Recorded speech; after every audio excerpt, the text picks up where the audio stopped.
Welcome, everybody. Everybody, welcome. Hey, Mamba, shout out to the people watching. Mamba, shout out to Mamba. Belly rubs for everybody watching. This is the G Shit Podcast, where we focus on family, friends, finances, freedom, and our future, and everything else. You heard? This is the G Shit Podcast. And we got a special guest today. Today's episode is featuring not only Mamba, okay? We also got the one and only designer, artist, archivist himself, Quay, Weston in the building. We're going to have a great conversation, learn more about his background, things he got going on. Mamba, go ahead and say bye-bye to the people. We're going to play the intro music and get into this thing. All righty. Let's get it. Let's go. Yay.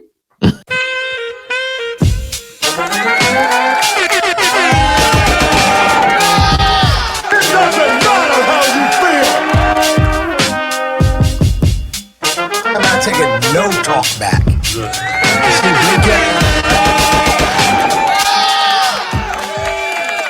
That's fire. This is the G Shit Podcast, where we focus on family, friends, finances, freedom, and our future, and everything else. You heard? This is the G Shit Podcast. Quay, welcome to the show. I greatly appreciate you joining us today. Man, I thank you for having me. You know, I've been following, watching, so I'm thrilled to get into it. You have some good. The last guest was fire. All your other topics been fire, so I'm thrilled. Let's get it.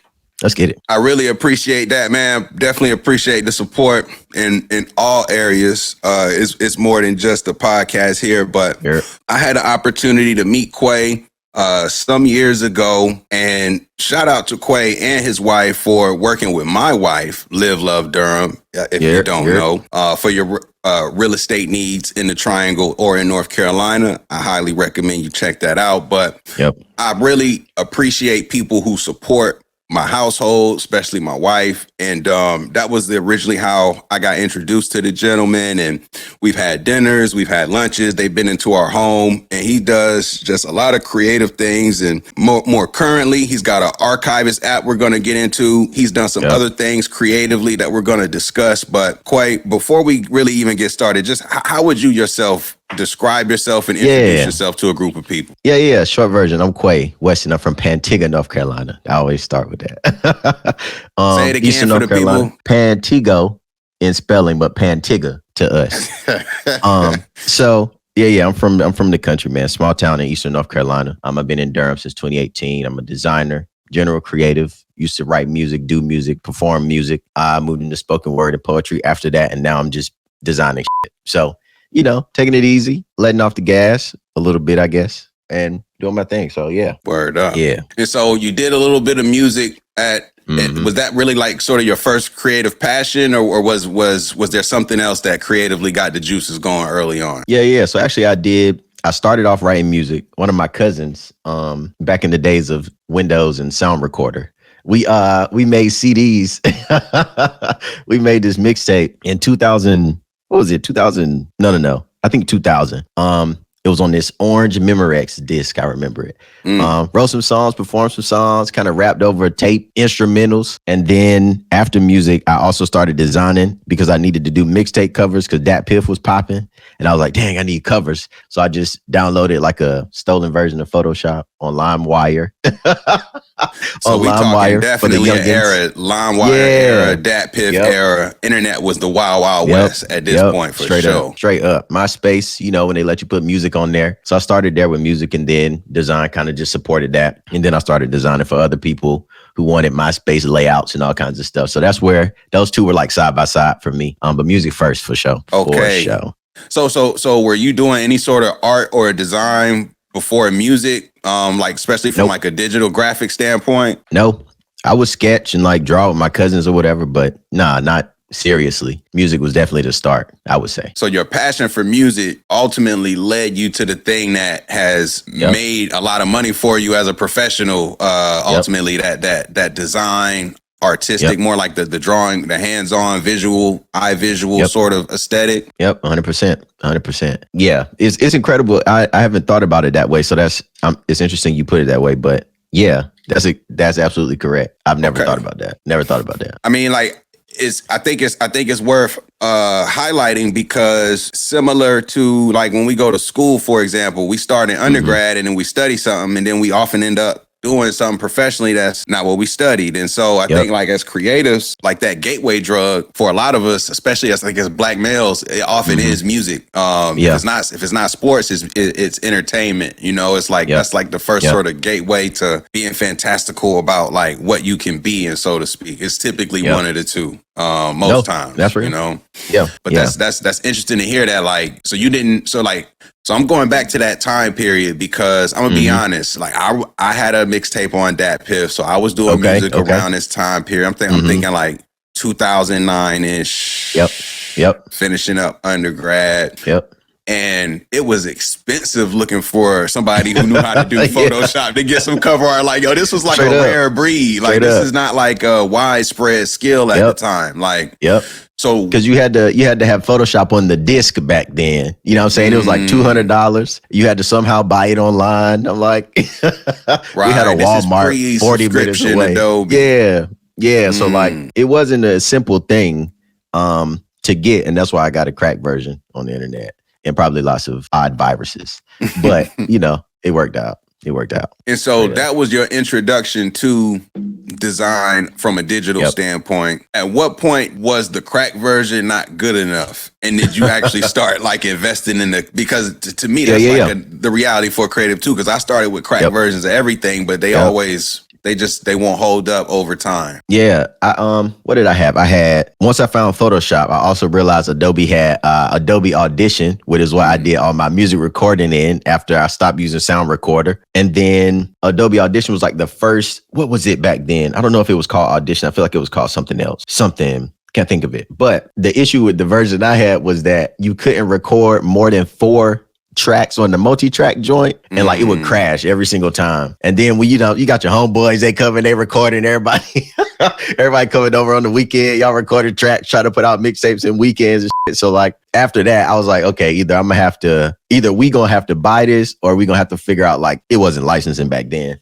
So I think I want to say my mom bought me for Christmas the Adobe Audition like full version and like a better microphone, because she seen like we was taking it pretty serious. We was putting out mixtapes, selling them at school, selling them at football games, basketball games. I don't know how many we sold. I probably should have kept up with it so I can make up a story. Like, hey, this is high school. This is high school? Yeah, high school.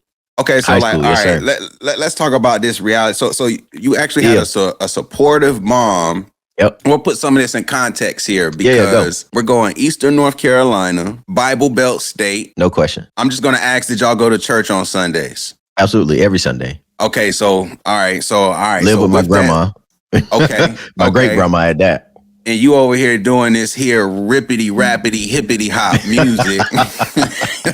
Right. Are you cursing? Are you is your content clean and church worthy? Like what? It wasn't church worthy for sure. It wasn't church worthy. I don't think we cursed because, again, I was living with my grandma and all my homies was living with their parents, and we was recording in like attics and stuff. So like we ain't cursed very much. But when we started to, like, we ain't let nobody hear it except the people at school. Yeah, secular, worldly music. They would call worldly, it. So I'm curious because, like, okay, so who was in the household at this time, if you don't mind me asking? Your grandmother. Like, what was that household like that you grew up in? Yeah, it was my great grandma's house. My great grandfather had passed well before I was born. My uncle lived there. My uncle was helping take care of my great grandma, and then me, and that was it. Yeah, so it was the 3 of us. Then I went and stayed with my mom for a couple of years in high school, which was like right down the street. It ain't like she lived cities away. Was right down the street, so I moved in with her for a little while, and then moved back to my grandma's because I was also like helping with my grandma. So yeah, I was back and forth between those 2 spots. My mom's single parent. It was just her and my younger brother and me, and I would stay up all night, stay up all weekends, writing songs, recording songs, downloading instrumentals, Yeah, that was it. You stayed with your uncle and grandmother or great grandmother? Yep. My great grandmother, his mom. Yeah. It would have been his mom. Your uncle's mom. Your mom's brother's mom. Nope, my mom's grandma. I got it. Cause we got it. It's a step. I want to make sure I'm clear. I want to make sure I'm clear.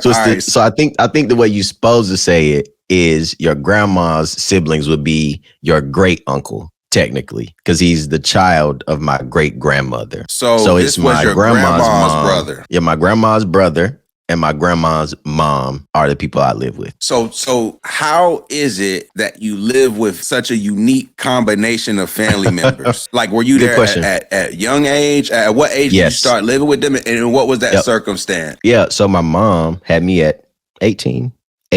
She went to school doing her thing. My dad was 20, a little bit, like right over 20.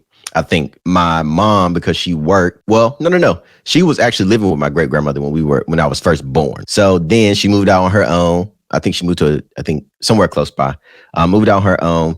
But I stayed with my great grandmother, as people do when you got like a young mom who still got to figure themselves out. So I stayed with my great grandma, and my uncle had moved back with her as she started getting sick. She had like kidney disease and shit. So he was like helping to take care of her, cooking for her and stuff like that. So by the time I lived with my mom from like second grade up to high school, and then moved back to my grandma's in high school, which is when all the music shit started. So You moved back to help take care of her as she was aging. Yep. Okay. Yep. Okay. Yep. So very tight knit family from the Yeah, start. From the start. Yep. And so your mom, like, I guess she was so she already knew about hip hop possibly, or am I making assumptions here? Like, was she a hip hop fan, or like because That's right. My mom put me on to she had this little Chevy Nova, a silver one, a tiny little Chevy Nova. I remember like it was yesterday. And she used to play Nas's album. I forget which one it is. I'm not a big Nas fan, so forgive me. But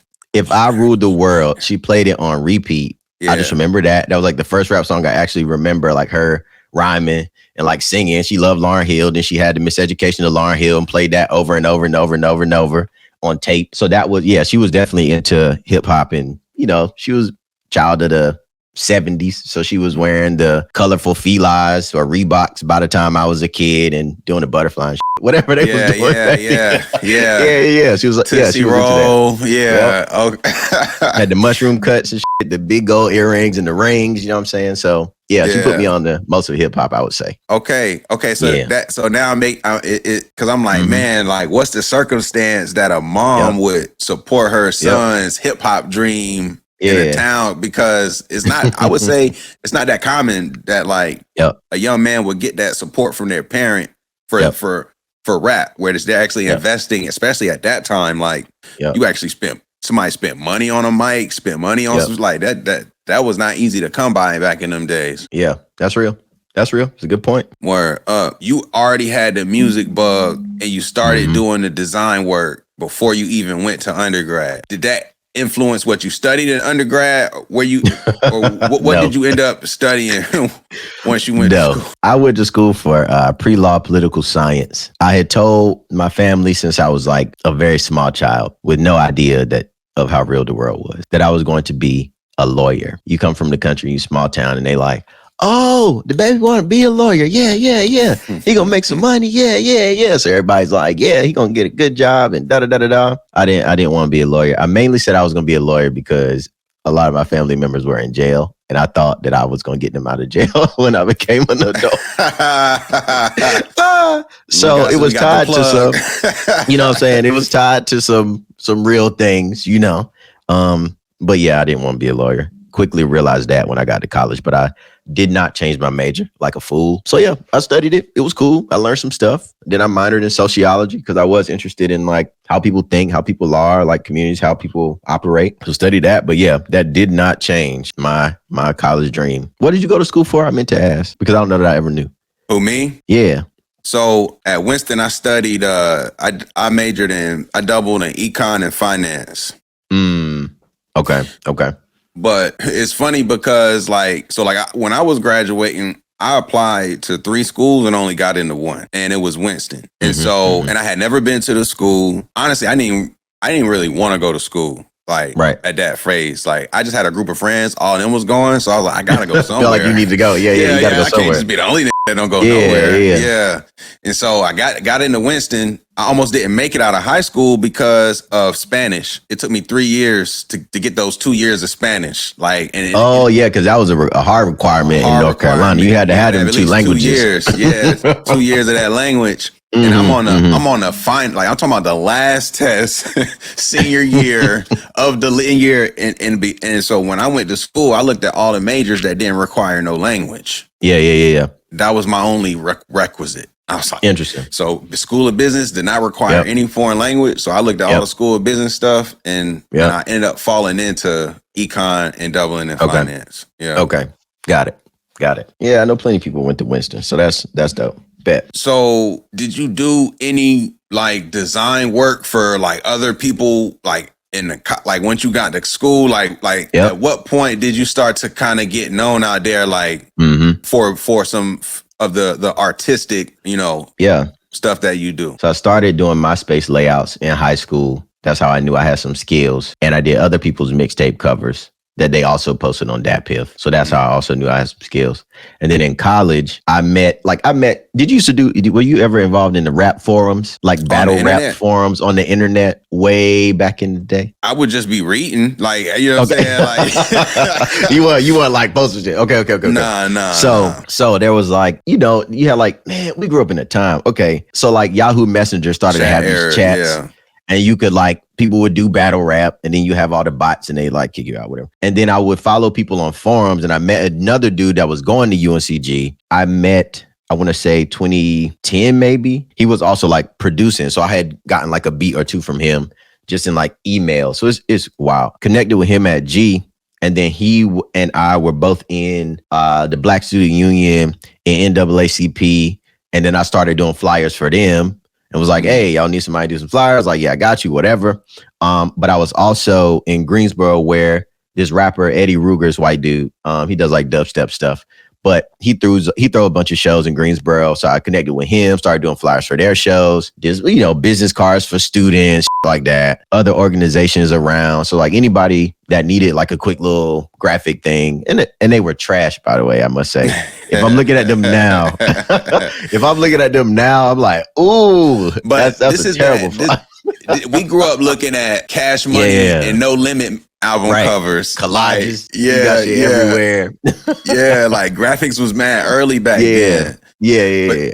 But that's interesting because like, so, but did they even offer like those types of classes in that much detail back then? Like, did you have that option? Yeah, they had UNCG had a good graphic design program. A couple of my friends were actually in it. And it's like photography stuff, art stuff, Photoshop stuff, digital tool stuff, any type of media you could think of. But they took it and it was dope. And a lot of them have went on to do like big things for big companies. But UNCG had those options. I just saw it as like a thing I did on the side, not like something I actually wanted to do. And I also didn't know like what the possibilities were, I guess. So I never really looked into it as a career until way later. So I would do like little gigs for people here and there, but yeah, I never considered it. Seeing how you do have a career in it now, yep, and you're competing with people who went to school oftentimes, like how do you, if someone's listening who might have a skill set, but they don't have the educational background to pair with it, for example? Yeah.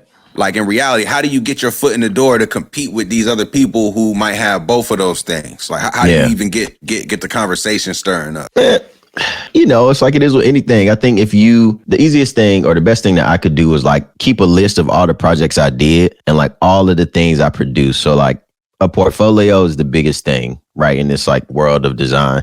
It's like, who have you worked for? What are the names? Do we know them? Are they recognizable? What type of content did you produce? Is it like, how many people saw it? Did it help people like sell things?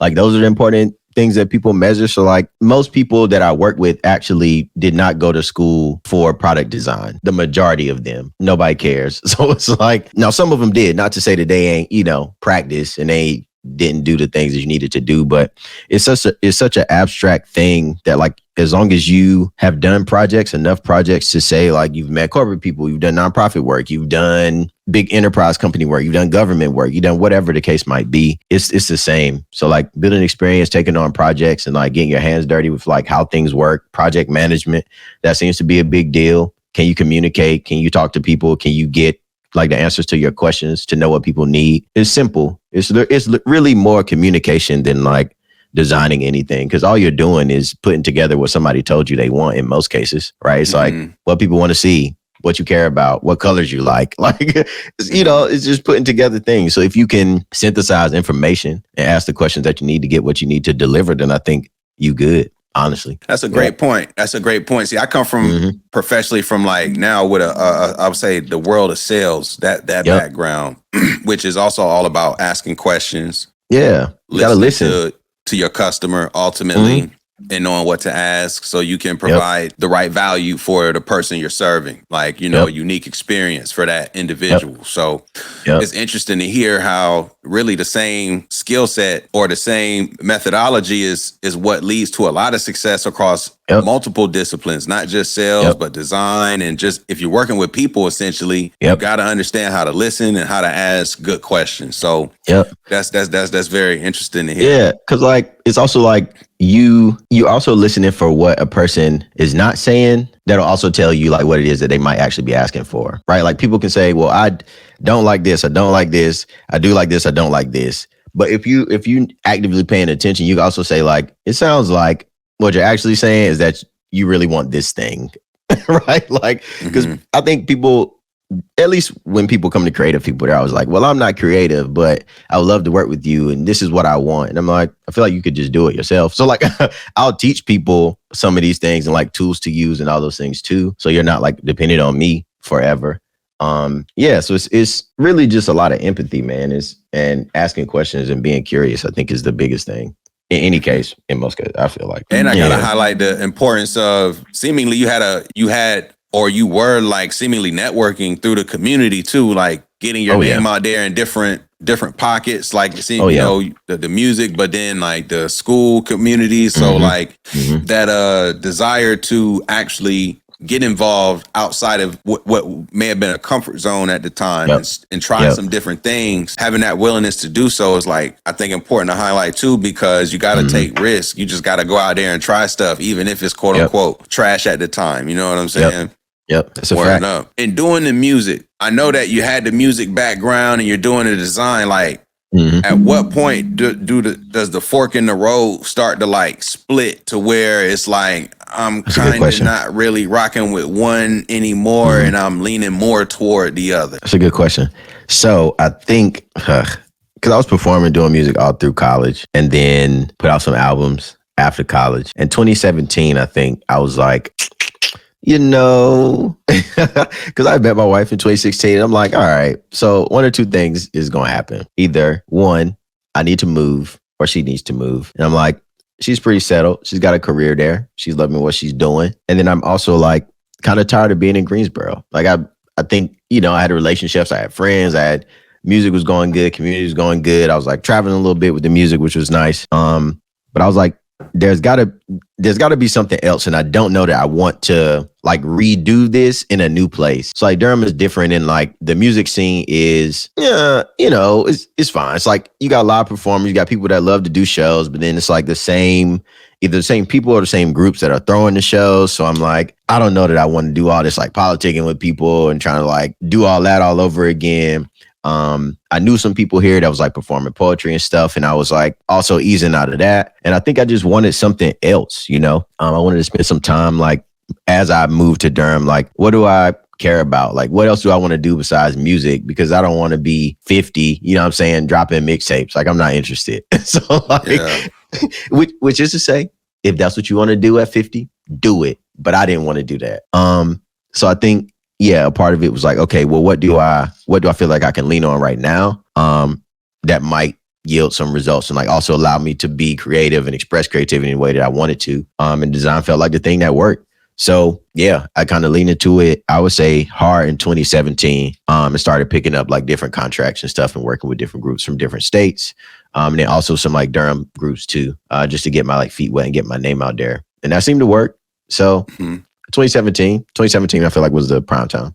I feel like I can relate to part of what you said there, in that And what I took away is that one of the pivotal things that sort of made you like take a step back and evaluate was that you said you met your wife at the time. As someone who, it's not a lot. Let me just say, I don't think it's a lot of us out there in that they say black women are the most undesired of all the women because they're the least married. That's what like statistics say. They say My that cousin be saying that shit. the least desired of all women because they're the most single, so to speak. And so when I meet, black men who are millennials who actually are married is like, okay, interesting. Yep. And then you're married to a black woman as well, which No is question.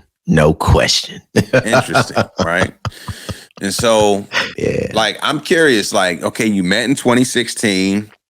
For you, at what point did it go from meeting someone to like, yo, this could be a wife, and this has me thinking different about what the fuck I'm doing, like. Right. Can't be trying to be a rapper forever. You know what I'm saying? Like, what's the point of like I meet this girl, she's cool, but now it's like she got me thinking different. That's a good question. I think it was early, bro. Like I had dated a little bit between like 2014 and 16. By that time, like I was clear that one, I didn't want to rap forever. Like I said, I didn't want to be 50 dropping mixtapes unless it was like a Lil Wayne mixtape. Right, like, like I knew that was gonna happen. That wasn't happening. And I also didn't know how to make that happen if that is what I wanted to happen. So there's that. So yeah, I feel like it was early. Like we kicked it. We met at Black August in the Park. Shout out to Durham. Shout out to the Black August in the Park group for setting off the rest of my life. It was a surprise. I didn't know. I went with a cousin. I'm about to say, I gotta interject here. We gotta pause. We gotta pause. I hate to go on a tangent and make you lose a train of thought, but okay, I'd love to hear a meet story. Okay, Black August, very popular event in the area. So, okay, so you didn't know her before Black August? Nope. Clueless. You didn't go to Black August looking for her? Did not go to looking for anyone. Okay, so how do you cross paths? Yeah, okay, so went to Black August on a whim. I lived in Greensboro, saw a flyer, hit my cousin up who lives in Durham. I was like, hey, you want to go to this? She was like, yes.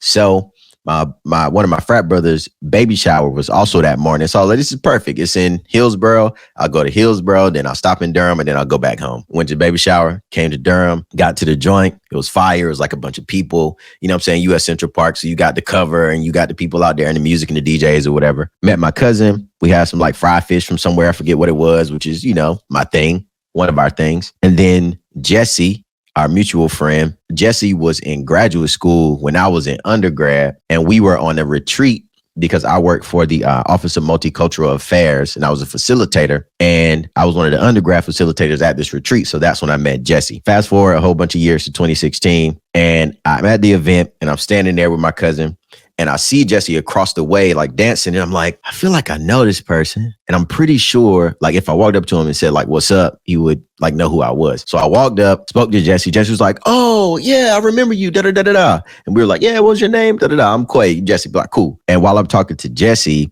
Brittany like appears from the side, you know what I'm saying? And she's like talking to him. And I'm looking at her, and he's talking to her. And he's like, oh, y'all should meet. This is Quay. Quay, this is Brittany. Y'all should talk. He's a Q. You're a Delta. Y'all should talk. Y'all both work at like credit unions. Y'all should talk. So we talked, and then it rained, and we all went up under the little cover, and then it stopped raining, and we went back out to the middle of the dance or whatever, the little situation, and we kicked it, talked, danced, asked her questions. Where is she from? She's from South Carolina. I was from North Carolina. We talked, da da da da. I got her number, and then on my way home, my brother called me from jail. He was in Alabama. He was like, hey, what's going on, bro? How you doing? And I was like, I'm all right. I think I met my wife. I was kind of bullshitting, but I wasn't. So I think early on, I knew that something was coming from it. I just didn't know what. And then fast forward, when we get married, we got married 2020, but we really started dating 2016 for real. So yeah, we met at Black August, man. Through Jesse. Shout out to Jesse. Cheers to Jesse. Boom. Shout out to Jesse, man. Yeah. Shout out to Jesse. And Jesse, if you see his clip, you watch this, you are in mine for doing this podcast. I had a conversation with Jesse at an event or at like a little gathering. This was maybe last summer, maybe someone's house in Jesse was there. We had some conversation, and I was thinking about podcasts at the time. Like, this guy needs to be on the podcast. He would do it. He would do it. So shout out to Jesse, man. So that's interesting that y'all met through Jesse. Okay, interesting. Yep. All right. So you meet at August in the park. Yep. You have a feeling, but at what point does the feeling become like it's actually felt? You were like, probably December of that year. We met in August. By December, I was like, yep, this feels like it. I think this is it. We went to the opening, I think it was the opening, maybe shortly after the opening of the Smithsonian African American Museum in DC. Mm-hmm. We went to DC. We spent that weekend together. And I was like, yeah, this is it. It feels serious. I ain't dating nobody. I ain't got no time. You know, I'm doing music, whatever. I'm like, yeah, I'm busy, blah, blah. So yeah, it was perfect. Lined up great, you know. Ended up working out. That's what's up, man. Shout out to y'all, man. We definitely gonna shout out. Yeah.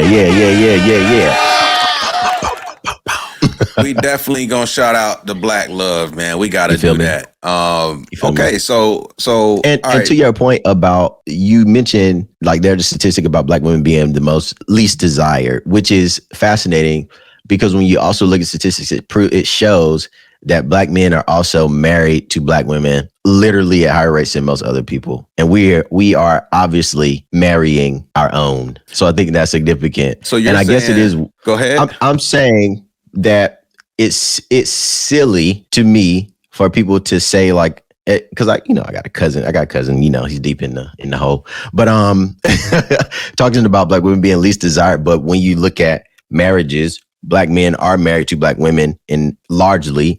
And when we talk about like culture and like who people imitate, mock, or like try to recreate their looks for desirability, it's largely Black women. So how is it possible that Black women are least desired when a lot of other people are taking on Black women aesthetics, Black women looks, Black women behaviors, voices, sounds, to create this idea of desirability that is fascinating to me. It's fascinating to me. So I think there's a difference between I agree with what you're saying, but I do think there's a difference between, say, being desirable from wanting to marry someone, from a standpoint that like I desire that I would do that. I would jump off a building. I would go bungee jumping. I like the thrill of this idea versus the idea that I actually want to tolerate this for a period of time. I think is so like that could be a distinction. You know, to me, it's the same thing in that like how conversely we as Black people will take on Eurocentric features to become more desirable. Does that mean we want to be white per se, or does that mean that we? I think so. Personally.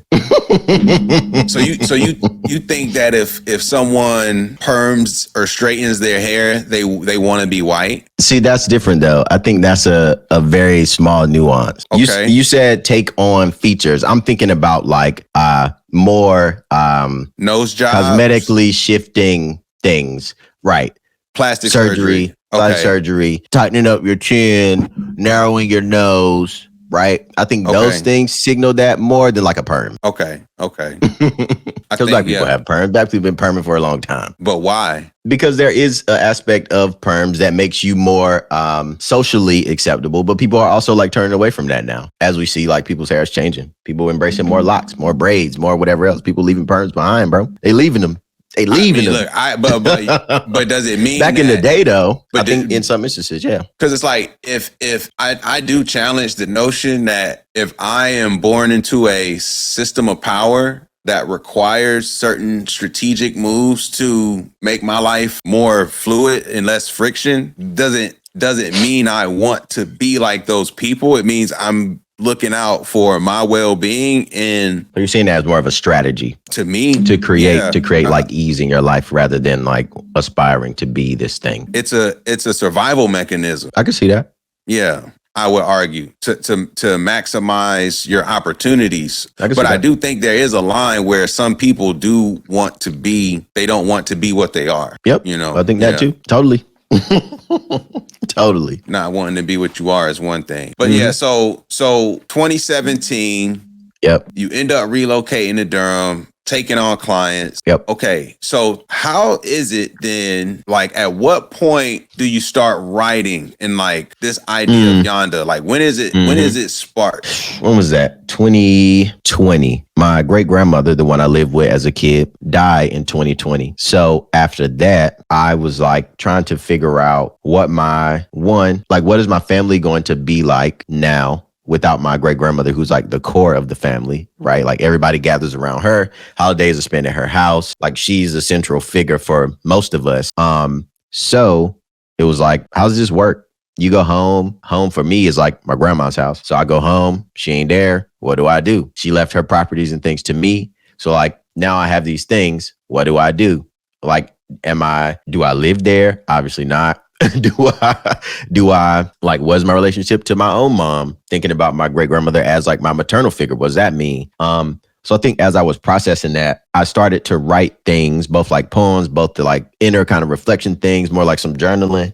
And as I was thinking about that, I was like, well, maybe there's a way, because I wanted to write a book for a long time. And I turned some of those writings into the book that is Yonda now. Yeah, it was like I think it was a lot of grief in there. And also just trying to like figure out what the future would look like without this like figure that I was like very clear about. That meant a lot to me. So yeah. What is Yonda? What is Yonda? Good question. The name, like, what is it? Yeah, so Yonda is a play on yonder in the church, because I also was in church every Sunday. The song Going Up Yonder was a very like memorable song as a kid for me, because they sang it at our church. But my staple.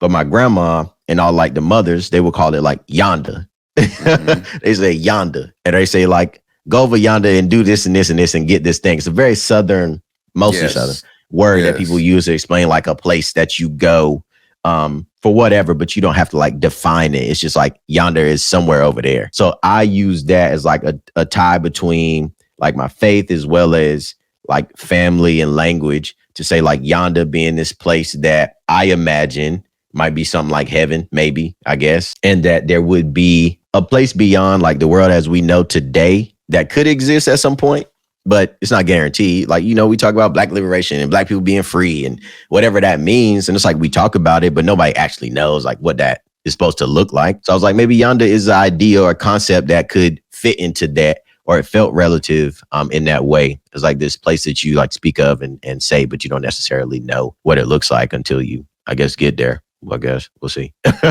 So yeah, Yonder was a kind of conceptually made that way. And so Yonder, so about how long of a time period would you say it took to put that together from when you initially started working on it to when it ultimately got released? I think like a year, because most of the writings in it I either had like in my notes or in like a journal somewhere where I write things. I write a lot of stuff down, like random ideas. So most of the things were already written. Like a part of that year was like grabbing the things, putting them together, putting them in order, trying to figure out what the themes were. So yeah, total probably like a year. And also then like publishing, the editing process was like a year.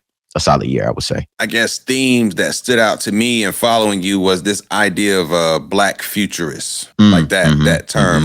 Help me understand like what that means to you, like a Black futurist. Like what does that define that for me? Yeah. So you familiar with Afrofuturism, right? For people who might not be. Okay. Like let's break it down for dummies.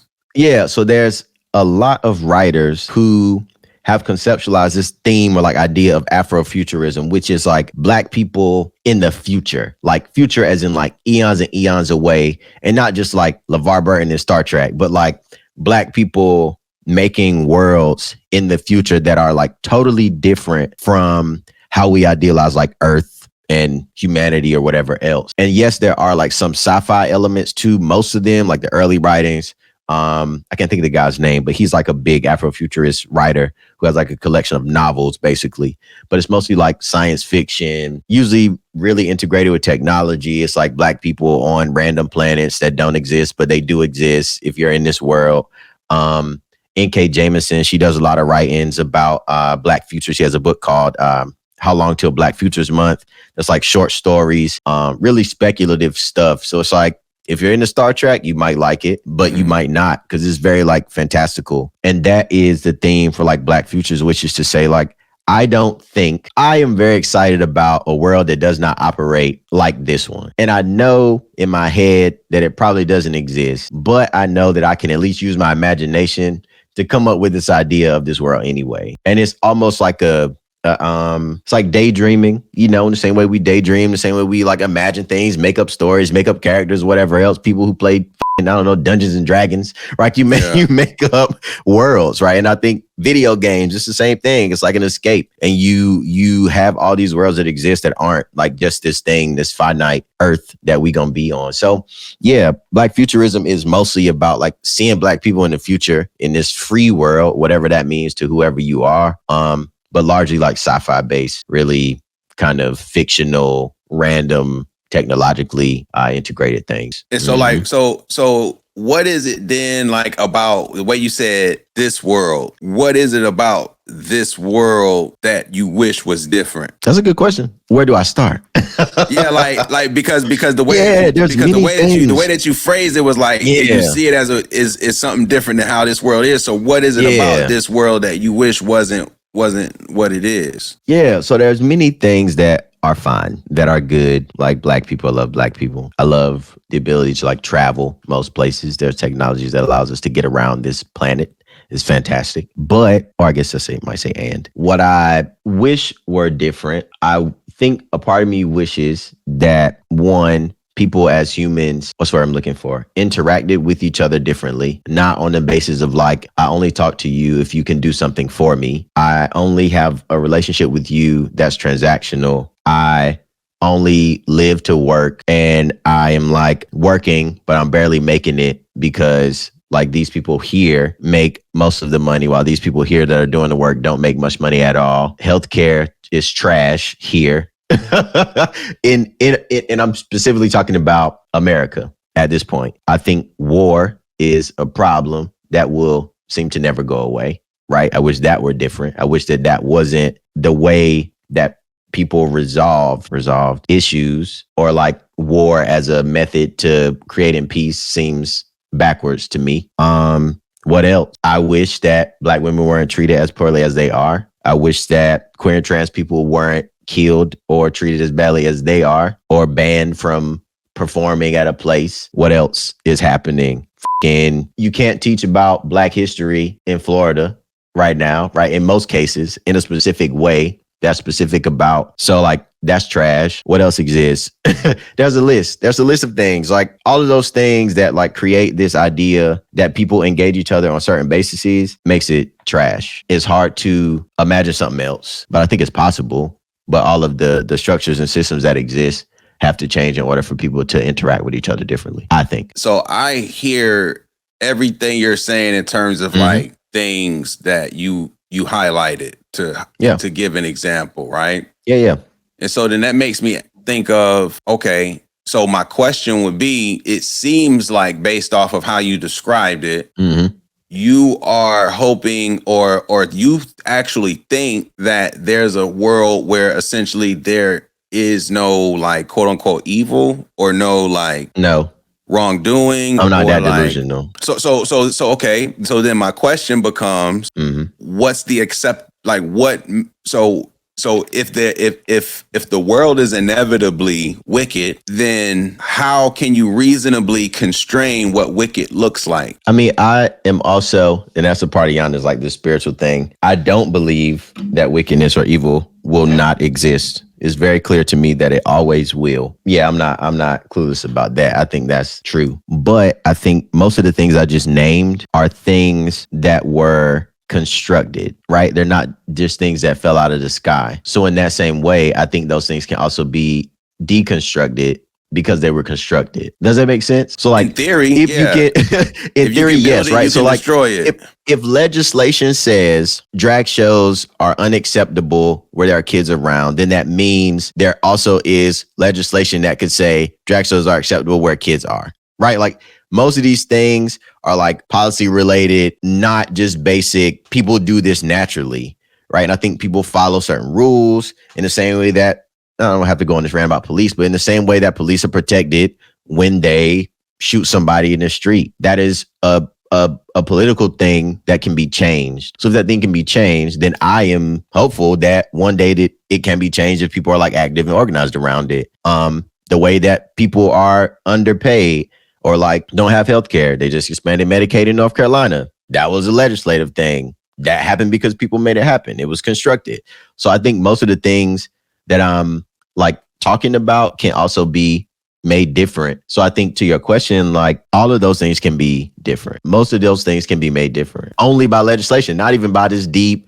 People need to like wake up and like smell the roses and like feel bad about being white or whatever. I don't know, whatever the case might be, right? In the ways that I think people make it a philosophical thing, it's a very tangible goals, I would say. And so my only so this is why so is it a tangible goal in the same way that like the civil rights movement was a tangible goal? Yes. Mm-hmm. There were laws that said we couldn't drink. But I ain't do too much. I mean, it did enough. So, you know, especially through this pandemic, man, like the post Trayvon Martin era, mm-hmm. ever since that incident happened, the post, what was it? Eric Gardner. What was the gentleman? Eric Gardner. Yeah. Yeah. The cigarettes, right? Who was, mm-hmm. he was selling cigarettes. He got choked out on the street, like it got on camera, like up until where everything just blew up with mm-hmm. George Floyd. Right.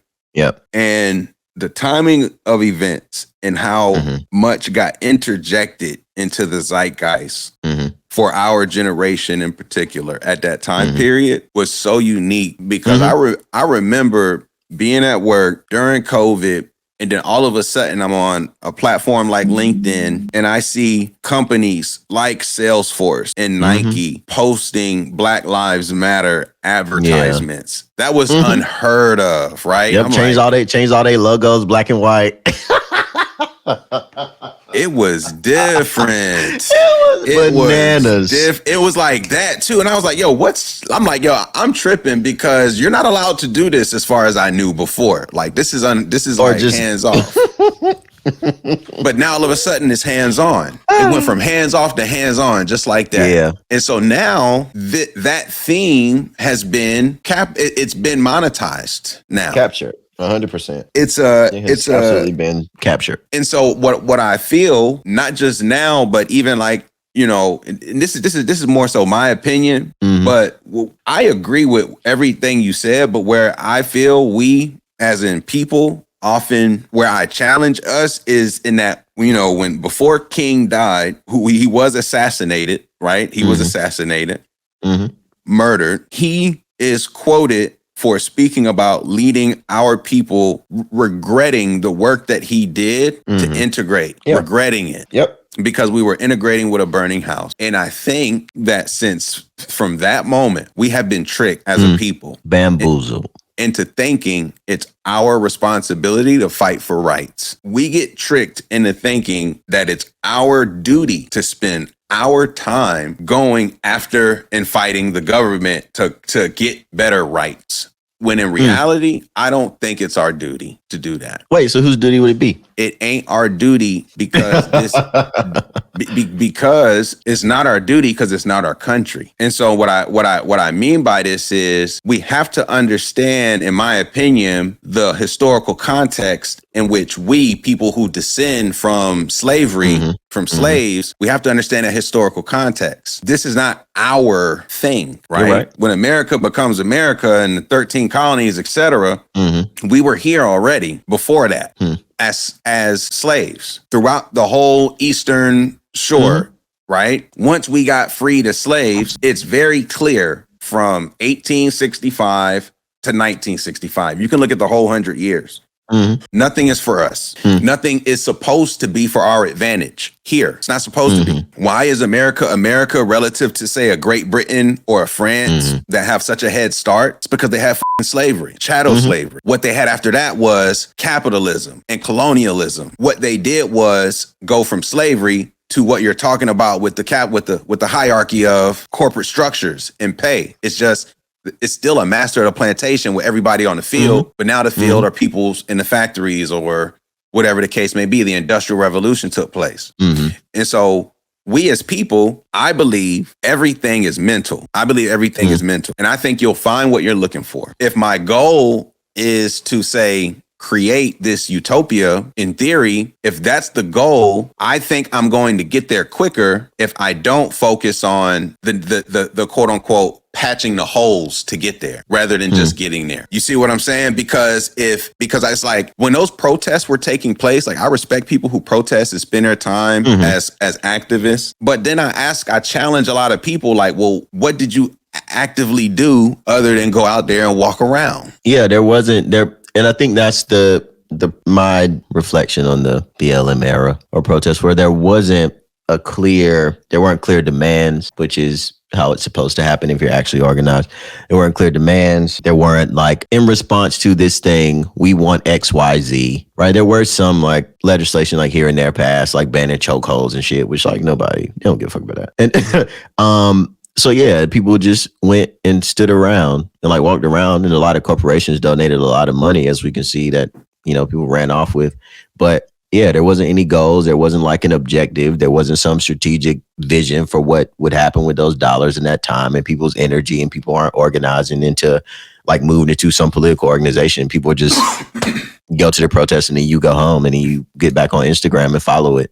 But I think that's the thing, right? It's like COVID was also a big time in which media amplified like advertising spends, marketing spends. You had all these like films and all these like new podcasts and all these people and all this like misinformation over the last few years. Like it really picked up like when people were inside on phones, on the internet. And that is, to your point, it was extremely unique and a weird situation that I don't know that we can get ourselves out of. But yeah, I mean, I feel if it's not our duty, I mean, I have a hard time thinking that it's not our duty, because what else do?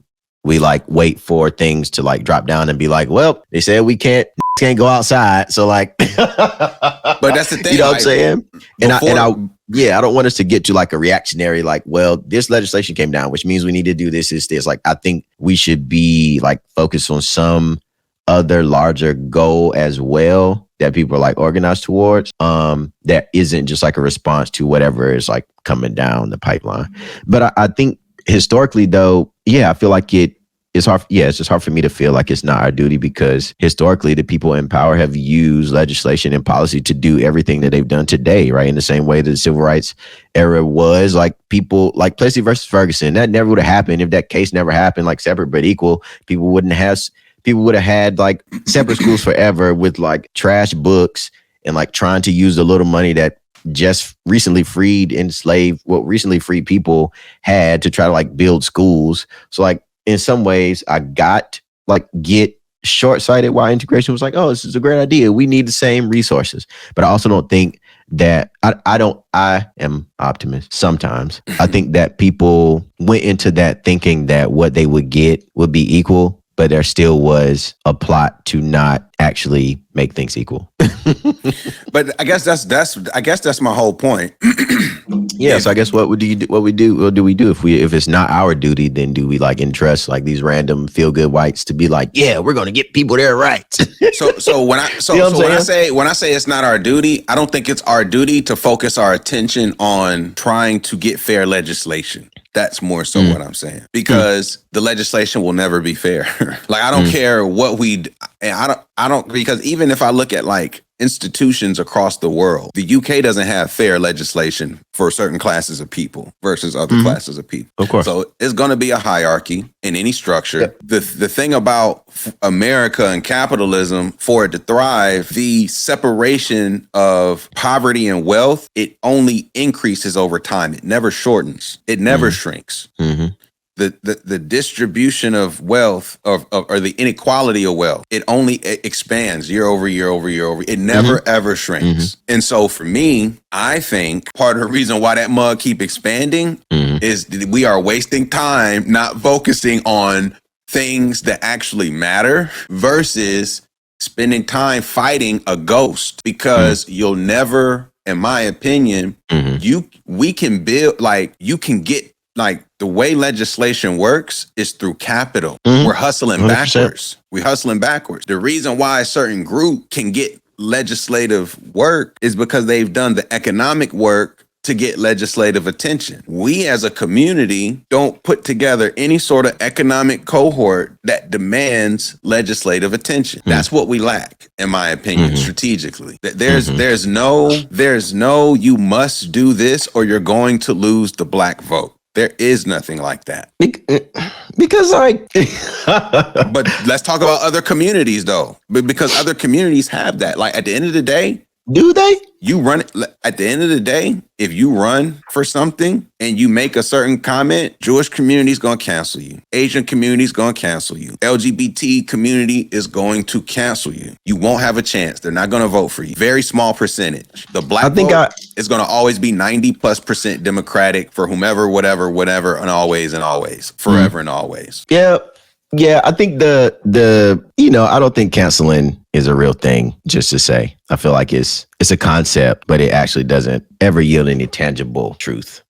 But I get what you mean by the voting aspect. And I also think, to your point, the people who are doing, that you mentioned, are doing like the economic work to get the legislative power, they also obtained the ability to do the economic work through legislation, right? Like these very wealthy whites and others who back these campaigns, most of them in America, at least, that have been around for a very long time, have been wealthy for hundreds of years, right? And benefited from all these like land grants that they gave all these random people early on, benefited from all these tax cuts or tax breaks that people have gotten for over all this time, or they've benefited from in anything you can think of, right? As early as when people emancipated slaves, like they got reparations for selling their slaves, right? Like Southern states. So it's like all of that was like a legislative decision, right? So I think what I'm saying is I feel like the only possibility of black people as a mass receiving some benefit is going to be through legislation. I don't think we have the money to build all these structures on our own. Like somehow, some way, where I was going to have to need everybody else's money. We're not going to be able to build a bunch of schools and educate our own kids without some sort of intervention. We're not going to be able to start. I mean, people are starting businesses, but actually grow and scale these businesses without some sort of intervention it's not possible based on the resources that black people alone have. Also based on previous political decisions that happened pre and post slavery. Do black people have more resources in 2000 or 1900? 2000 statistically. So why did they have so many more successful businesses and institutions in 1900 than in 2000? Because the means by which they calculate. Do you follow have you heard of Jared Ball, Dr. Jared Ball, that wrote a book on the myth of and propaganda of black buying power? Okay.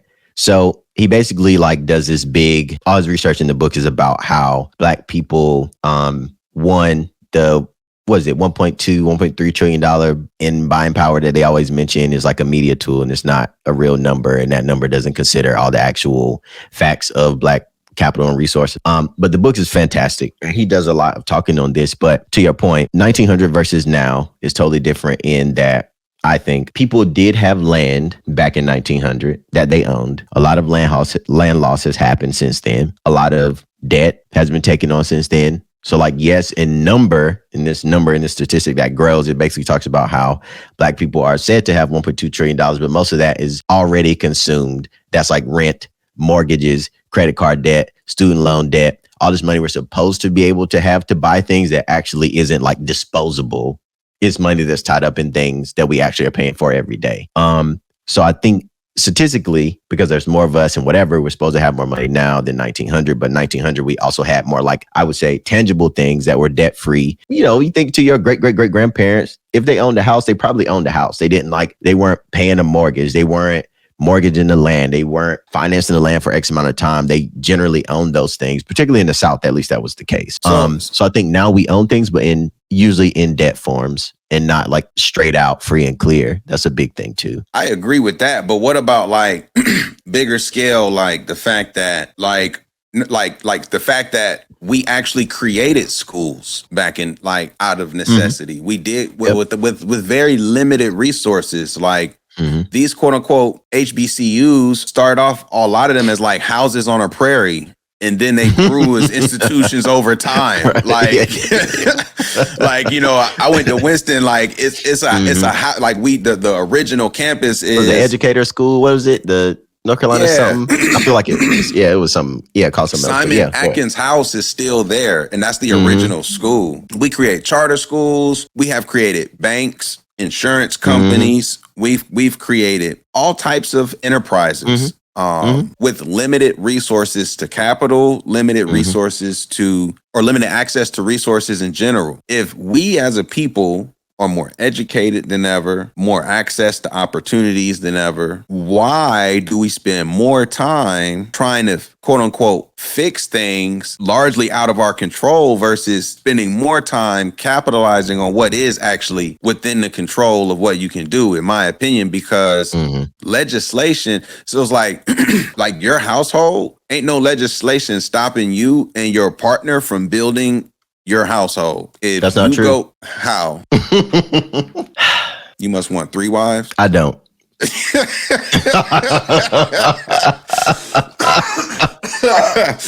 I don't.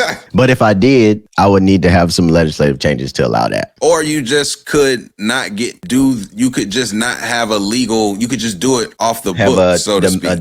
What is it? Domestic partner, when you live together for a certain amount of time and you can't blah, blah, blah. Yeah. And then it becomes legal. Yeah.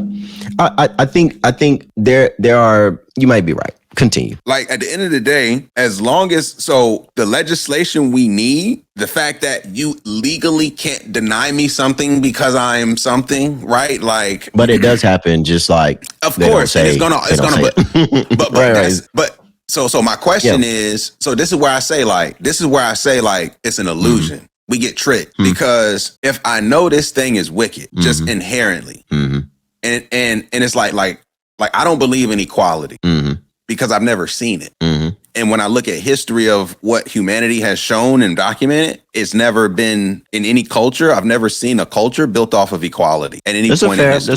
That's a fair perspective to have. Even in an animal natural pride, it's a fucking alpha. And that is like, this is my shit, niggas. I eat first, nigga. Wait over there. I'm gonna finish the carcass and you can get the little rib meat. You know what I'm saying? Like even animals have like, okay, rules, order, like hierarchy to some degree. There's a natural order. And so for me, if I know that the world is inherently created in a way that it is filled with pain and wickedness and ugliness, and even when you know, that's why the yin yang, it's like even when you quote unquote have the perfect world, a lot of those people are so in misery because it's mental, in my opinion. The whole universe thing is mental, it's not material. And so if you focus your time and mind on things that don't bring you peace and prosperity, you'll never have peace and prosperity. If you focus your mind on things like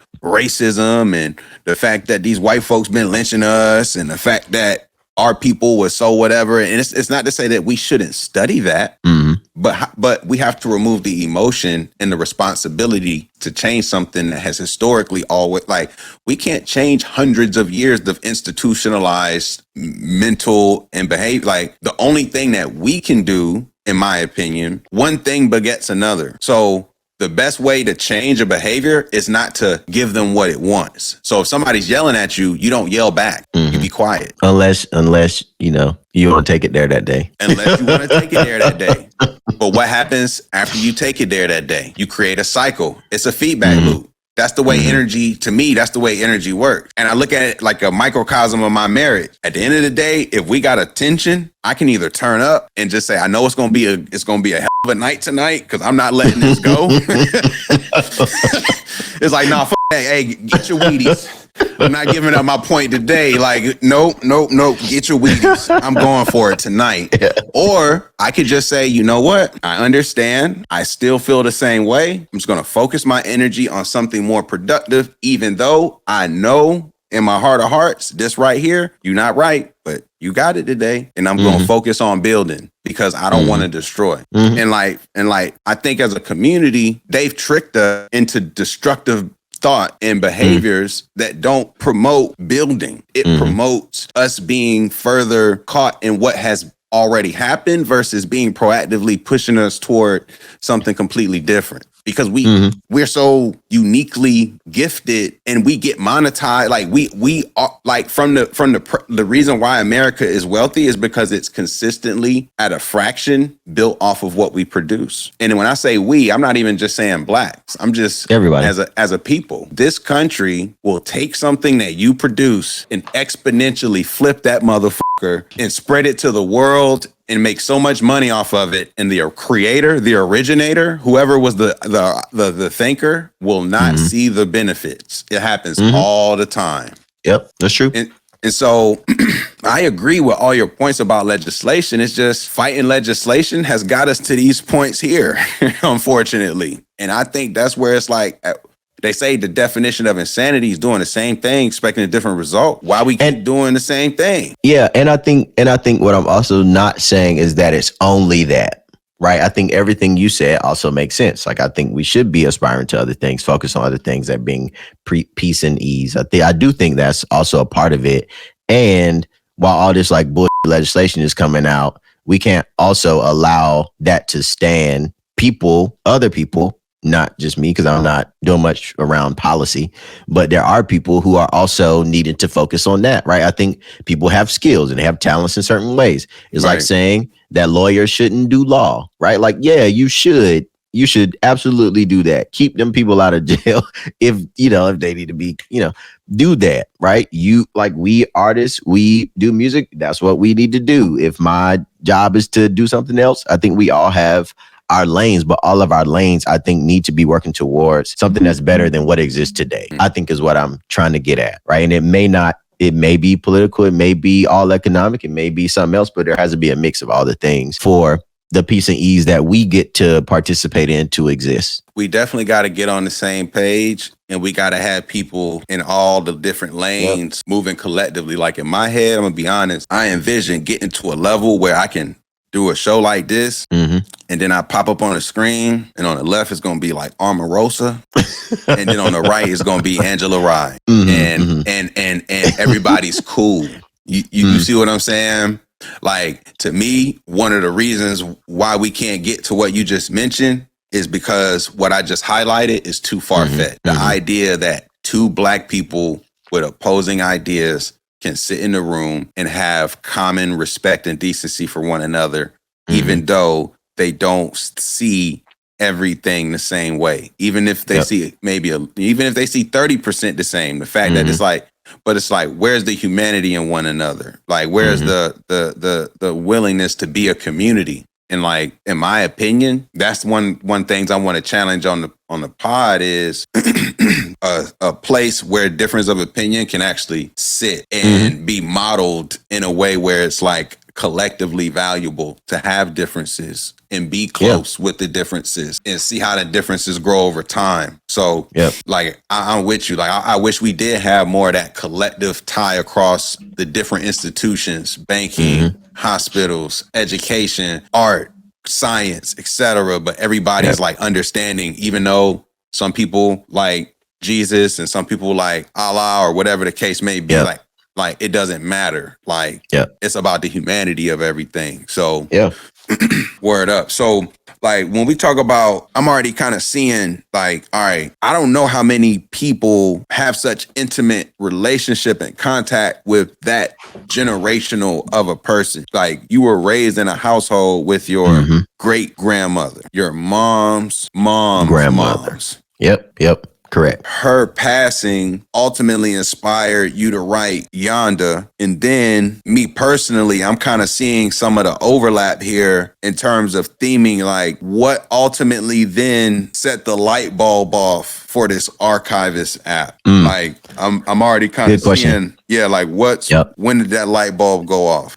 So 2021, as a part of my great grandmother's passing in 2020, she left her property to me. So one, I was like, okay, what does it mean to own a property that was passed down through like a will in Beaufort County? Like, how's that work? So as I was looking into that, I was also learning that her father and mother owned like 45 acres of land in Pantego that was behind the house that she left to me, the house and land that she left to me. And realizing that, I was like, damn, well, what is now? It says like this is Noah's, like title to Noah's heirs. So like what, like who owns it? So as I was looking into that, quickly came to find out that like this, since he died without a will for all of his 8 children, then it becoming heirs property meant that there were potentially like 35 people that were owners of this land behind my great grandmother's house. So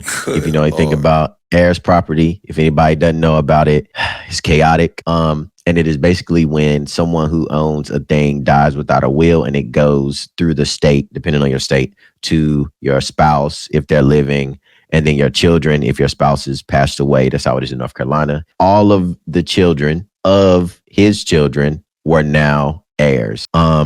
So again, there's like 30 some of us. Of them, I'm not an heir yet because I got 2 more groups. So let me interject there to get clarity, because like this is a black families not having wills is a very like common thing. Yep. And so you're saying for those in the state of North Carolina, if you are married and you don't have a will, whatever you own will by default go to your spouse. If you are married and you pass away without a will, both of y'all without a will, then your thing goes to your spouse. Yes. And then if you don't have a spouse, then it goes in equal distribution to your children. Children, if your spouse has passed away, correct. Also, again, I did not go to law school. Look up North Carolina probate law if you want the truth. But yes, as far as I know, spouse is deceased, children distributed equally across however many children you have. Okay. Wow. So from there, 35 people. Yep. Got it. 35 people are heirs to this big parcel behind each of. So Noah, he had 8 children. Each of those 8 children were given 1 acre in the front of Riddick Road, which is my family's last name. On this road, there's 8 lots that belong to his kids. Some of them did, some of them don't anymore. And the one behind them, this big mass where the farm was, that I learned as I was talking to people, that's like 35-ish. So now all of their children, of the ones who had died, there's only 1 of them left of the 8. All of their children are like heirs now. We started to figure out like what do we need to do to be able to use this land in some way that would make, like, one, pay the taxes. My aunt was paying it. One of my great aunt was paying it by herself for all these years. So it's like, how do we relieve her of that? So we went deeper into the heirs property situation. So I just called my great aunt, which is my grandmother's oldest sister, and talked to her about like family history. How did we end up in Pantego in the first place? How did they buy this land way back then? Did they buy it from somebody? Were they sharecroppers? Which, yes, they were sharecroppers. How did that work? How long ago did they buy it from the person? How much did they buy it for? Who were all the kids? Tell me some stories about them. Do you have pictures? So as I was learning more about my own family history through like trying to understand this heirs property situation, finding out like who was somebody's kids, who actually wasn't somebody's kids, or like these people were together forever, but they actually aren't legally married. So they actually aren't the heir so it's like all these layers of things that I never asked about as a kid, obviously. And as I did that, I was like, well, now that I started recording the interviews, of course, because I'm an artist. I like to record stuff. So as I was talking to my aunts, I started recording these conversations I was having with them.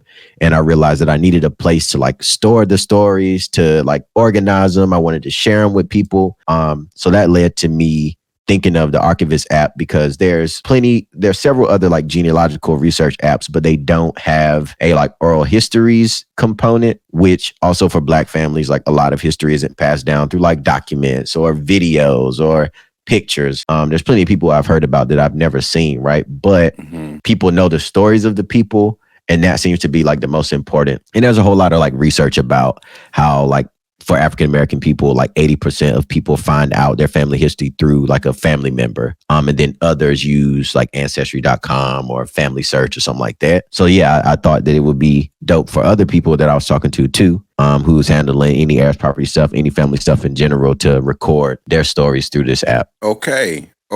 And so that was like how it got started. So, okay, like I'm not a tech guy. Yeah.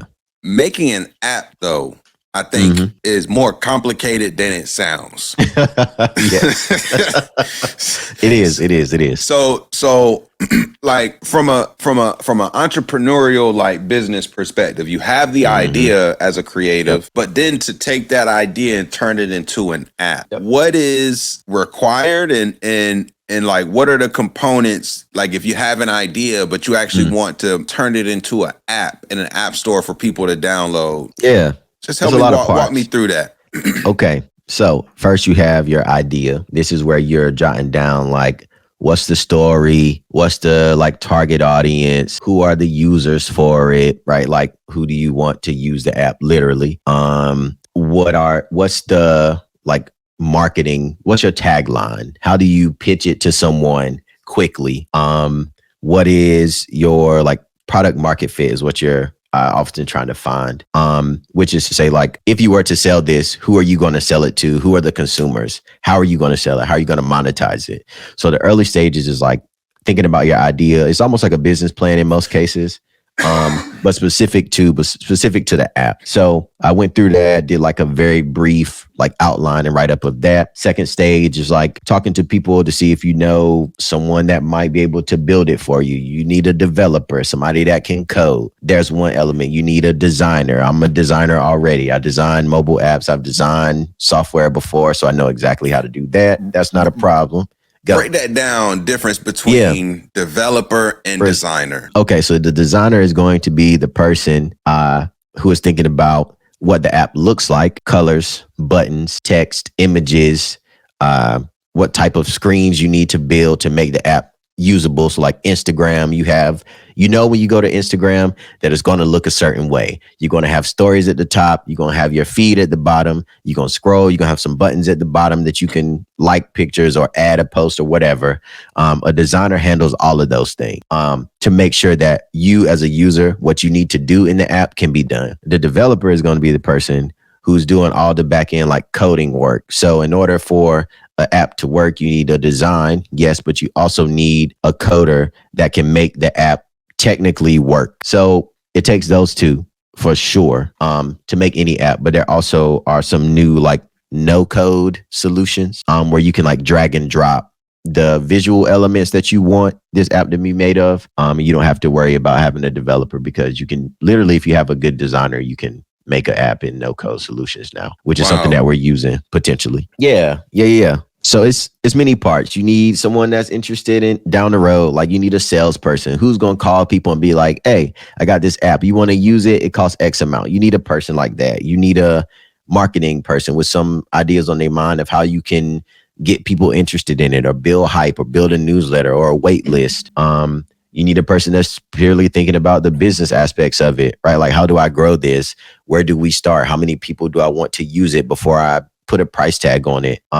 So for me, I am doing this solo right now and partnering with Microsoft for startups, which is they have a program called Founders Hub, which is like a incubator program, basically. And I took my design, presented it to them, told them what the pitch was, told them what it was, and they give you a bunch of money and credits to build the app where you can get it to a state where it's working and people can download it from an app store, use it, test it out, and get feedback and those sorts of things. They also hook you up with like mentors who have built products before. So that's pretty helpful. And they also have like a bunch of learnings you can take. So yeah, it's a process, man. It's like, what's the idea? Conceptualize the idea. How do you get some early feedback on it to make sure the idea is worth selling in the first place, or a good idea, or like doing competitive analysis, like checking the market, making sure it doesn't already exist, right? Because ain't nobody going to invest in an app that already exists. Like if I'm like, oh, I'm making Instagram, I'm making Instagram 2.0, and they like, Instagram's doing fine. We don't need another. And then ultimately finding people to invest in it, to either have it built to help you like scale it, grow it a little bit more. So that's a lot of the process so far and what I've witnessed. So how did you get wind of that program, that incubator program? Like how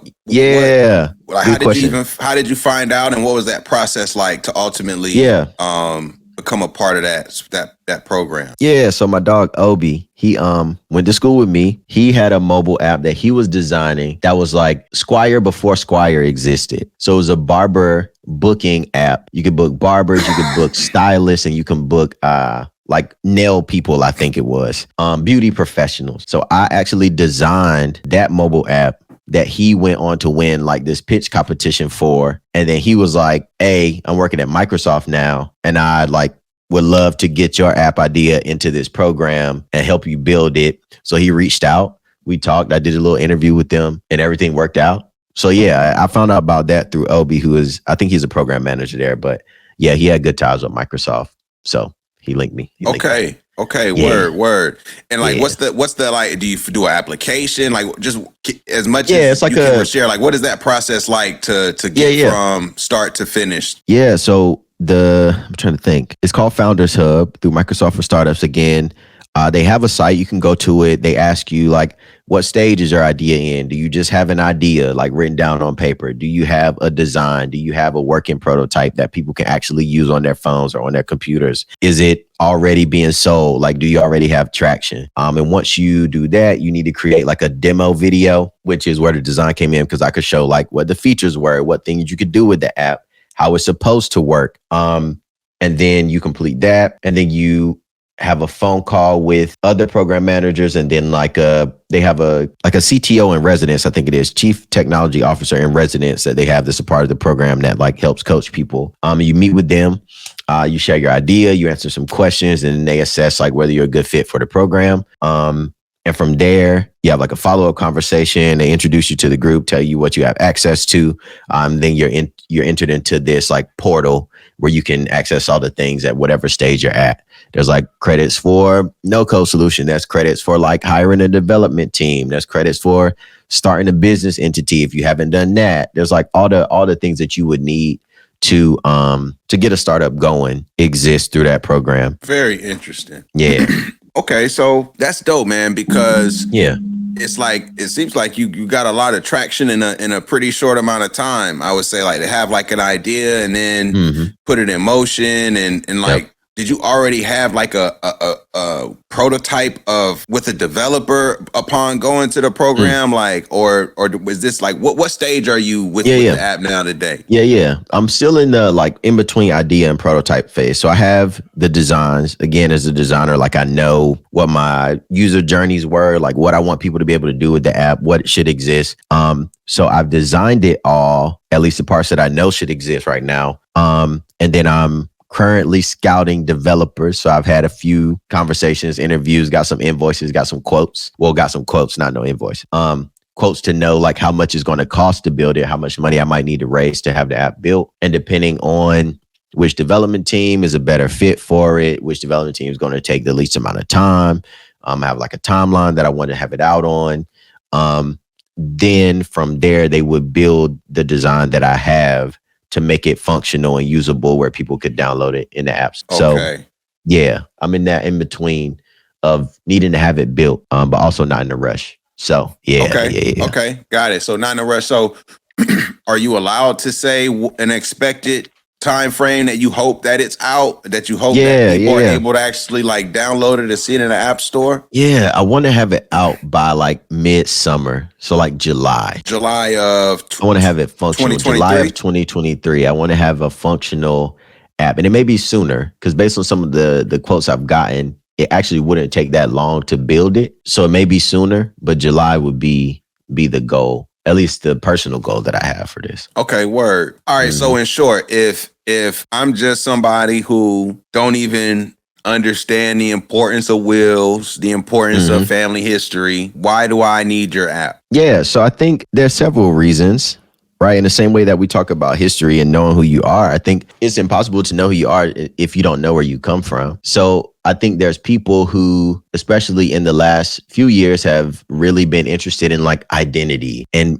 who they are, like what they want to be and aspirations and goals and all this stuff that I think we've all been convinced to believe. But to me, history is more important. So if as we've like lost so many elders and people's parents and all these things, right? I think there's an importance to have like documented conversations and voices of people that you know or come from that you can then pass to somebody else, right? So whether you have children of your own or not, like you may have sisters, you may have brothers, you may have uncles, aunts, whomever that are very interested in family history.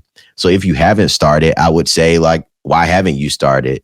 Like who's your parents? Like who are your grandparents? How'd you end up where you were born? Like, do you know? And most people say no, or they say I've had those conversations. So this is really a way, one, to engage families. I think families are in disarray these days.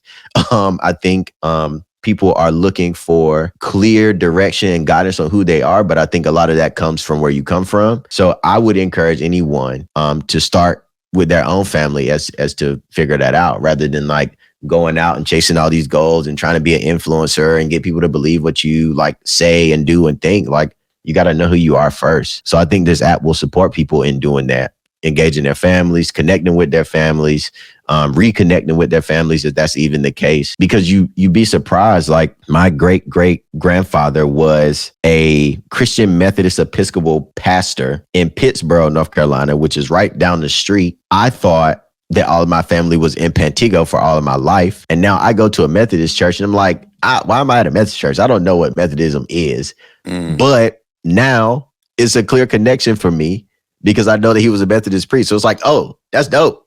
Like, that's kind of cool.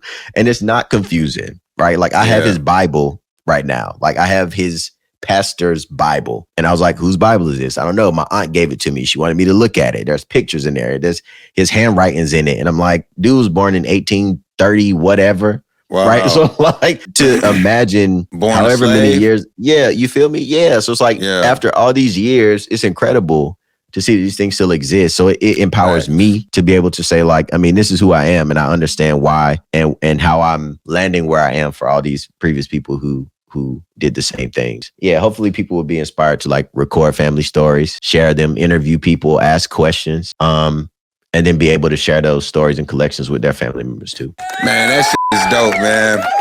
Because like, I gotta admit, when I first heard the idea, I think you had posted like a post on it, and I was like, yeah, this actually is dope, because I'm the same way, man. I'm really big on history, but not for the sake of changing it, just understanding it. Understanding it. How did it go from A to B to C? And unfortunately, with people who look like us, oftentimes the story ends so quick. Yep. You can't go but so far back before it's like nobody else knows anything. Yep. And you know, I had the last episode with a young lady who found her biological family through Ancestry. And you know, since then I've had a chance to connect with some of my family who I've had a chance to see recently. And to your point, man, I'm asking questions. You know, I must got this thing. I'm not going to here to pat myself on the back, but I must got this thing, man, because you said it earlier too. You was like, you know, I never really looked at it that way, but you said it. You're like, yeah, that's true in terms of, I forget what it was at the very beginning, but like, I guess how the music led to the design, right? Like, Yep. And I'm talking to my uncle, my mom's oldest sibling. He's got a lot of memories that the younger siblings don't have of, you know, my grandfather who since passed, and his grandparents. And like, we had good conversation, and it's gonna be gone from my memory in another week or so. It's like, I'm not gonna be able to remember this. And it was like great conversation too. And so to your point, it's like, man, it's like we start linking with family members, and you know, whether it be out of embarrassment or shame or nervousness, we don't ask the question. And then even when we get the courage or whatever to have those conversations, we don't document them. And cherish them and treat them for as the jewels they really are. And it's like, now you're creating a treasure chest to store those jewels so that they can actually appreciate over time and get passed down to the next generation. And so I think it's super dope, man. And I wish you nothing but the best with the journey of the app. Like, if people listening were interested in getting access to the app, like, how can they join the wait list? Where can they find this app? Like, talk to me about what people can do in the meantime to keep up with you. Yeah. On yondaproject.com, YONDA project.com /archivist or archivist, however you say it. Both are fine. by the way. I did look that up. You can go to yondaproject.com/archivist, and there's a wait list there. You'll get updates from me kind of on progress of the app. And then once it's ready for people to test, which is the hope, at least the month before July for it to be fully released, then you'd be on that list of people to be like beta testers. So we'll hit you up, like contact, connect on feedback, have conversations, get you to do some things in the app to make sure it works, all those good things, and make sure it makes people's expectations. So that's the best place to tap in. Dope. What about just in terms of the socials, man? If people trying to just keep up with you and the dog, maybe get a people who stole your heart there, like where can the folks follow you on the socials, man? Yeah. It's Call Me Cain, CALLMEKAIN. That's everything. It's Instagram. I think I got Facebook. I don't know. Probably. I think it's that on Facebook. What else do I use? I don't use Twitter no more. I don't use Link. I don't use what's the other one? Instagram, Twitter, Snap. I don't got that. Call Me Cain on Instagram. CALLMEKAIN. Call Me Cain. Yeah, find me there. Man, yeah. I definitely appreciate you hopping on the pod, man. It's been a great conversation, man. I can't wait to circle back later to hear some updates on the app, how it's progressing. I'm definitely going to be circling back. I'd love to at least get people as informed as possible on the progress of it, because I do think it can add a lot of value to the community, and I want people to know what you're doing, man. So I appreciate you hopping on. Yeah, man. Thank you for having me. And of course, I'm gonna still be sharing and posting and watching the show. So keep it up, bro. You rolling. Yo, let me ask you one question, man. Just for the people, man. If there's one joint off that Beams that just, I know it's been a minute. If it's one joint, I just want to give the people just a little sample here. It's actually out on Spotify if you're interested, but I just want to let people just know, like, because from an artistic standpoint, we got layers. They're gonna see the design, they're gonna see the app, they're gonna see the writing, but you didn't bury this person, so I don't know if they're gonna ever be able to see this again. So he's gonna give them a little bit. Okay. If it's one joint off of Beans that we can just give them a little sample before we hop off, what we gonna play for him, man? You got sauce? Too much sauce, man. That's it. Beams was what I think 2017 potentially. 2017, man. And shout out to the artists out there, baby. Keep creating. You never know what's around the corner, man. Yeah. You never know what's around the corner. Yeah. It's the one. It doesn't matter how you feel.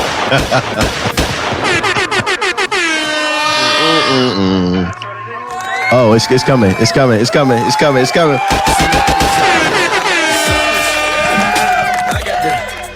It doesn't matter how you feel. Somebody tell them that I got a song. Oh man. I'm not taking no talk back. You see me blink yet? Dipping, dabbing, saucing, cooling with the bosses, never taking losses. You ain't born with it, but I hear it in my lingo, dripping while I'm walking. Wow. It's apparent you ain't never had it. You be way too deep off in your feelings. They want me, tell them come and get me. King Kong on the tower. All you do is lie, you do George Bush. Black outside it, got that white inside it. Call it salt and pepper out the bush. I'm the designer, too busy catching checks and making deposits. Read it up and counted twice when I counted. Was looking for the crown, but nobody got it. I got the sauce. Oh my. Take it back, man. That's fire. Had to take it back, man. Appreciate you being on. Of course, bro. This is the G Podcast, where we focus on family, friends, finances, freedom, and our future. And fuck everything else. One more time, man. Y'all give a good round of applause for the boy Quay for hopping on. Thank you, my boy. G-shit, man. G-shit. It's fire. Much appreciated. If it's first time watching, you made it this far, make sure you hit that subscribe. Make sure you subscribe on YouTube, the only place you can see these live conversations. We got more coming up for y'all later this week. For those of y'all who aren't on YouTube, you see this on Instagram, you see this on Facebook, just make sure you follow the page. Follow us on Instagram at GSHPOD. This is the G Podcast. I greatly appreciate y'all tuning in. Ha. Yeah.